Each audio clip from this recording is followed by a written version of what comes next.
So he said, for those of you who didn't hear in the back, he said, in my analogy of the meditation with the stone and the river, he said, so the stone is constant. Well, what if the stone flowed away with the river? What if the stone let go and wanted to move with the river? So he said, how do we stay grounded? Well, first of all, I just want to clarify. That which stays the same in that meditation, it's not the stone itself. It's for the period of the meditation. The vision in front of my eyes, that which I'm seeing, is constant. The essence of that vision is constant. It's ganga flowing over a stream. I don't mean that it's always going to be constant like that. Monsoon comes, can't see the stone anymore, even if it is there. Vision is entirely different. Water level drops. Now there's no water over the stone. It's changed in a different way. But for the period of that meditation, the essence of the vision is water over stone. It's not that it would never change. But in our life, the essence is unchangeable. And so the essence can't be carried away by the river. Your soul, your spirit, who you really are, cannot be carried away by the winds of time. That's not something you have to worry about. Soul's not going anywhere. What goes somewhere is my attention and focus. So instead of being focused on that which is unchanging, my soul, my spirit, I focus on that which changes, my identity, whether it's my physical identity, the body, whether it's my identity in the world, my career, how much I'm making, how I compare to people around me, whether I'm focusing on my relationship identity, my relations with other people. That's constantly changing. But to most of us, when we think about who am I, we think about ourselves in relation to the world. How much do I make? What is my job? What do I do? Whose wife am I? Whose daughter-in-law am I? Whose parent am I? So if you want to stay anchored, it's not about trying to make those things still. They'll never be still. And it's also not about worrying that your soul is going to flow away with them, because it won't. It can't. It's about anchoring your attention, your focus, your identity of self in the consciousness. So one way to do that is simply through awareness. Become aware of all of the different identities you wear, all the different roles you play. It's your job. It's your culture. It's your religion. It's what you look like. It's your relationships. And so become aware of those. And then exaggerate it a bit in your mind. So for example, let's say you are a CEO at your job. Okay? Well, you've got to do your job. Every morning, before you go to work, when you're putting on your clothes, envision.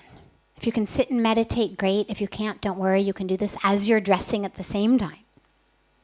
Envision yourself putting on not just a suit and tie, but actually the identity of CEO. Here I go, zipping up my CEO. And when you come home from the office, and you take off the suit and tie to get in the shower, as you take it off, consciously say to yourself, here I am, unzipping my CEO-ness.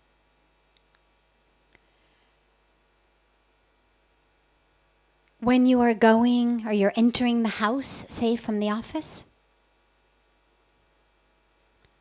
take a moment in your car, in however you get home, and zip up your husbandness, your fatherness, right? Because these are also identities. They're also roles you play. All right, here I go, husband. Here I go, father. Here I go, son. Before you enter the door of the house, just imagine you're an actor, you're on stage. Okay? Act 1, he's CEO. Act 2, he's the husband. Act 3, he's the father. Act 4, he's all three of them. How quickly can he change costumes? So that when you enter the house, but remember, you got to do it with feeling. Every one of us, this is what Lord Krishna emphasizes in the Bhagavad Gita. Do your duty.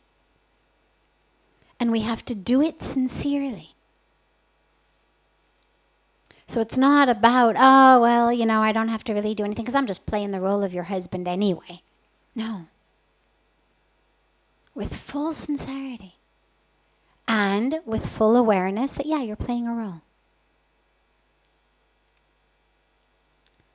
So you do that. Zip up my husbandness, zip up my fatherness, zip up my sonness.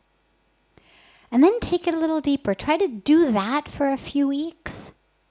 Get yourself really in the awareness of that. And then,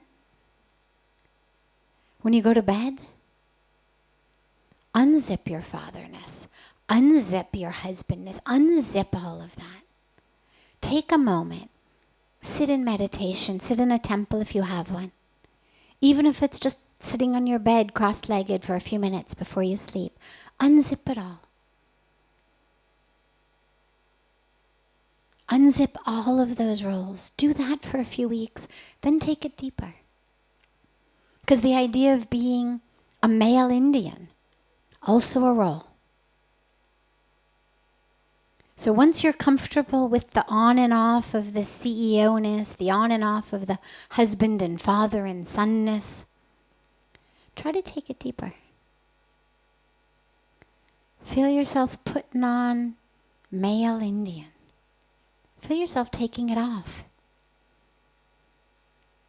Now that's something that's more easily taken off when you sit in meditation or before you sleep. Really, you've got to focus a bit more.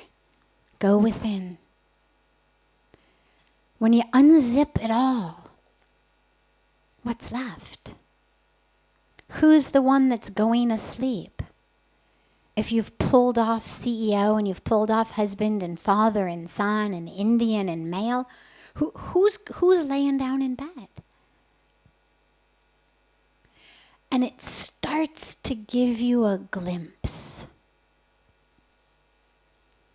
of the true unchanging self. And then try to do that as much as you can throughout your life. To just constantly stay aware of what role you're playing in every minute and every moment. And again, it doesn't mean don't play them. Play them by all means. Play them well. Play them dutifully. Play them sincerely. But play them with an awareness that you're an actor playing the role. I always say, you never, ever, ever hear. I've never heard in history of an actor who played a villain in some movie or TV show or theater performance, going home and murdering his family because he forgot. He forgot it was only a role. He forgot to leave it back at work. It never happens. Even the best actors in the world. They don't come home and murder their families because they forgot that they were only an actor playing the role of a villain. So they know, I'm the actor. They do it fantastically, but they know. They never forget. And that's what we need to learn. How to remember, I'm the one playing the roles. I'm not the role. I'm not the husband. I'm not the father. I'm not the CEO. I'm not the son. I'm not the male. I'm not the Indian. I'm not any of that. I'm the one wearing those costumes. And that's what's constant.